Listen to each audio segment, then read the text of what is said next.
Olá pessoal, quem fala é Felipe Laiso. Estou fazendo um vídeo aqui que é complementar a nossa aula 26 sobre uma atividade aí que foi proposta sobre expressões algébricas e equações de primeiro grau, tá? Então é apenas uma das atividades que eu vou explicar aqui no passo a passo, tá? Atividade é essa daqui, ó. 10 caixas fechadas de parafusos mais 100 parafusos soltos pesam o mesmo que 15 caixas fechadas mais 20 parafusos soltos. Então, primeiro passo, para a gente escrever a expressão algébrica, eu sugiro a gente sempre começar com um desenho para ficar mais visível, né? Se começar logo com letra, a gente acaba confundindo. Então, ó, o que eu vou fazer? Vou pegar essa expressão aqui, vou por partes, né? Então, primeira parte aqui, deixa eu pegar aqui. Opa. Primeira parte, ele fala o seguinte, ó, que eu tenho 10 caixas fechadas de parafuso. Então, eu representei aqui essa informação, né? Cada caixa de acordo aqui com o enunciado. E ele fala 10 caixas fechadas mais 100 parafusos. Então, coloquei aqui mais abaixo. Notem que eu não ia colocar a imagem de 100 parafusos. O que eu fiz? Eu agrupei de 20 em 20, tá bom? Então, a primeira imagem aqui, 20 parafusos, representariam 20 desenhos de parafusos, né? Mais 20, 40, mais 20, 60, mais 20, 80 e mais 20, 100. Tá? Então, conforme enunciado aqui, ó, 10 caixas de parafuso, mais 100 parafusos soltos. O que ele está falando para mim? Ele está falando o seguinte, ó, que essa quantidade de caixas e parafuso pesam o mesmo que... Então, o que é o pesar o mesmo que? Na matemática é igualdade. Tá? Então ele está falando que 10 caixas de parafusos, mais 100 parafusos, será igual a 15 caixas de parafusos. Pronto, está aí, representei 15 caixas de parafusos. Tá bom? Mais 20 parafusos. Representei aqui embaixo, ó, 20 parafusos. Certinho? Então essa é a minha expressão algébrica, só que utilizando figuras, né? Agora o que eu vou fazer? Para simplificar, para não ter que desenhar todo esse monte de caixa de novo, eu vou utilizar letras para representar cada uma das imagens, tá? Vou utilizar a letra C para caixa e a letra P para parafuso. Vai ficar assim, ó.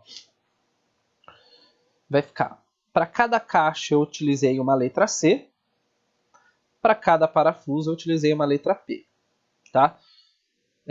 Então eu fiz só para exemplificar aqui, para trabalhar nos mínimos detalhes. Depois a gente vai agrupar.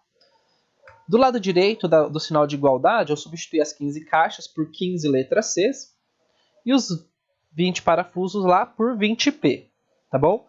A ideia de escrever a expressão algébrica é a gente fazer a simplificação, simplificar o máximo possível as informações para não ficar esse monte de letra, tá? Então, como é que vai ficar a simplificação aqui? Ficará, troquei os 10 Cs, né? C mais C mais C mais C por 10C. Os 20 parafusos estão aqui, ó, 20 parafusos. Lembrando que aqui, ó, por exemplo, 10 pontinho C, eu tenho esse pontinho aqui é de vezes, né? Então eu tenho 10 vezes uma caixa, eu tenho 10 caixas de parafusos. 100 pontinho P, 100 unidades de parafuso, tá bom? Então esse peso vai ser igual a 15 caixas mais 20 parafusos, certinho? E aí o que a gente vai fazer agora, ó? O que o exercício quer? Então essa daqui vai ser a nossa equação ou a nossa expressão algébrica, tá?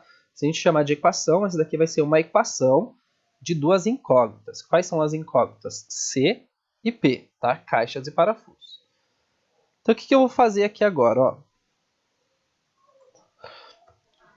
O primeiro item é escrever a equação. O segundo é o número de parafusos em cada caixa. Ele quer saber quanto que tem de parafuso em uma caixa, tá?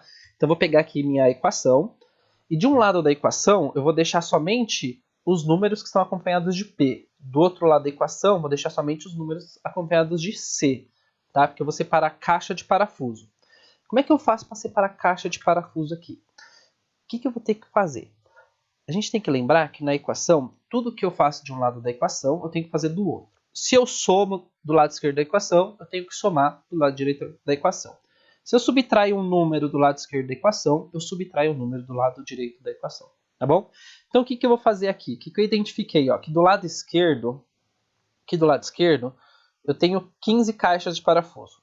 E do lado direito eu tenho apenas 10. Ou seja, o 15 é maior que 10, tá? Então o que eu vou fazer? Eu vou zerar, né? Eu vou tirar 10 caixas de parafuso do lado esquerdo. Tá? Aí lembrando, se eu tirar 10 caixas do lado esquerdo, 10C do lado esquerdo, tem que tirar 10 caixas do lado direito. Vou escrever no passo a passo aqui, tá? Então vai ficar assim, ó. eu tinha 10 caixas e tirei 10 caixas. Se eu tenho 10 e tiro 10, isso daqui vai zerar. Números opostos, quando eu somo, eles zeram, né? Então, do lado direito eu tinha 15 caixas, menos 10 caixas. Aqui eu vou ter 5 caixas, certo? Opa, setinha ficou no lugar errado, mas não tem problema. Então, o 15, lembrando, tudo que eu faço do lado direito, eu faço do lado esquerdo. Então, eu fiz 15 menos 10, ficou 5 caixas. Note que do lado esquerdo da equação, eu só vou ter aqui o número de parafusos, tá bom? E do lado direito, eu tenho aqui 5 caixas mais 20 parafusos. Lembrando que a equação é um equilíbrio, né? Os dois lados estão em equilíbrio. Eu vou agora zerar esses 20 parafusos. Vou tirar 20 parafusos do lado direito, somente para ficar com o número de caixas, tá? Então, eu tirando 20 parafusos do lado direito, eu vou ter que tirar 20 parafusos do lado esquerdo, para a balança continuar em equilíbrio. Então, vai ficar assim, ó. 20 parafusos menos 20 parafusos vai ficar 0. Zerei o número de parafusos do lado direito. Para a balança continuar em equilíbrio, eu tenho que tirar 20 parafusos daqui do lado esquerdo também, ó. Então, vai ficar assim, ó. 100 parafusos menos 20 parafusos será igual a 80 parafusos. Do lado direito, tinha 20 menos 20, ficou 0. E quando é 0, eu não preciso representar. Deixo vazio, tá bom? Agora ficou assim, ó, 80 parafusos equivale a 5 caixas. Né? O contrário, 5 caixas de parafusos equivale a 80 parafusos. Tá? O que eu vou fazer agora? Eu quero saber só quanto que é uma caixa de parafuso. Não quero saber quanto são 5 caixas de parafusos. Tá? Então, o que eu tenho que fazer? Conforme o 5 está multiplicando C, a operação inversa da multiplicação é a divisão. Então, eu vou pegar esse 5C e vou dividir por 5. Tá? Por que 5? Porque aqui ó, eu tenho 5 caixas e eu quero saber quanto que vale uma caixa só. O 5 para virar 1, eu tenho que dividir por 5. Tá? Então, tudo que eu faço de um lado da equação, eu faço do outro. Ó, 5 dividido por 5 e 80 dividido por 5. Beleza? Então, 5 dividido por 5 é 1. E 80 dividido por 5 é 16. Ou seja, o que eu tenho aqui? Ó? Que uma caixa de parafuso é equivalente ao peso de 16 parafusos. Entendeu? Bem, eu fiz o passo a passo. As linhas que aparecem no número vermelho, tá? Com o tempo a gente vai ver que não tem a necessidade de fazer todo esse passo a passo. Mas eu estou desenhando passo a passo. A última linha também não teria necessidade aqui, né? O que eu fiz aqui em 6 linhas, nós poderíamos ter feito em 3 linhas. Mas eu fiz o passo a passo para ficar bem claro. Com o tempo a gente vai deixar de fazer essas linhas para fazer automaticamente a conta, né? Mas o passo a passo nesse momento é importante. Beleza? Se entendeu? Se não entendeu, manda mensagem. Se entendeu, dá um joinha. Até o próximo vídeo. Valeu!